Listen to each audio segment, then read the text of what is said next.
J'ai voulu redevenir un nécromancien parce que mon prêtre en claquette ne puait passer la mort. Oui, à un moment, faut être honnête avec soi-même. Le prêtre ombre, c'est cool, tentacule, folie, vide cosmique. Mais ça manque d'un truc essentiel, l'odeur de cadavre. Et moi, j'aime la cohérence. Si je sens la mort IRL, je veux que mon personnage la respire aussi. Donc, je me suis dit, retour aux sources. Mon chevalier de la mort, le vrai, le sale, le nécromancien originel. Je pars le chercher, et là, plus rien. Disparu, évaporé, comme ma motivation un lundi matin. Après enquête, j'apprends que depuis que j'ai abandonné pour un prêtre scandale, le type est tombé en dépression. Oui, j'ai traumatisé mon propre personnage. Le mec a fait un burn-out existentiel et il est parti en retraite spirituelle. Dans les montagnes de Kunlai, un nécromancien en quête de paix intérieure. C'est comme voir un dealer ouvrir un centre de yoga. Déjà, tu sais que ça va mal finir. Et là, il tombe sur un moine, mais pas un moine normal. Slip en cuir, tatouage partout, chapeau en bambou, un poulet sur le dos et une cuisine portative comme s'il allait te faire un walk entre deux révélations spirituelles. Le mec s'appelait Algrim, évidemment. Le genre de type qui te parle d'équilibre intérieur, pendant qu'il fait sauter des légumes avec une intensité inquiétante. Et il propose au nécromancien de devenir son guide spirituel. Donc, t'as un cadavre ambulant qui apprend la paix intérieure, auprès d'un mec en slip qui cuisine en altitude. Déjà, ça part comme un accident industriel. Algrim lui apprend la sagesse, la discipline, le calme, comment affronter le froid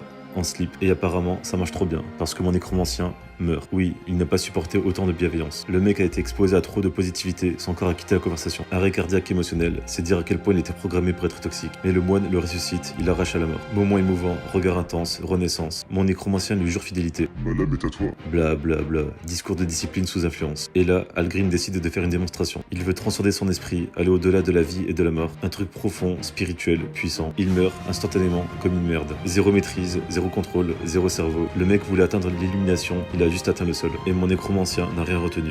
Rien. Il regarde le cadavre, silence, moment solennel. Et au lieu de pleurer, il le relève. Mais pas en maître, pas en guide, en goule immonde avec un surnom dégueulasse. Le mec m'a fait une retraite spirituelle complète pour finir en sac à viande qui grogne. C'est pas une évolution, c'est une humiliation. C'est littéralement LinkedIn, mais avec des cadavres. Et là, j'ai compris, cette retraite n'a servi à rien. Aucune sagesse, aucune élévation. Juste une vérité simple, il est fait pour pourrir le monde. La pestilence, le chaos, la décomposition organisée. Donc, il a fait ce qu'il sait faire de mieux. Il a volé ses fringues. Le slip, le chapeau, le style. Il a pris toute la spiritualité et il l'a transformé en déguisement. Et il est revenu. Plus sale, plus ridicule, plus dangereux. Le premier nécromancien Ronin.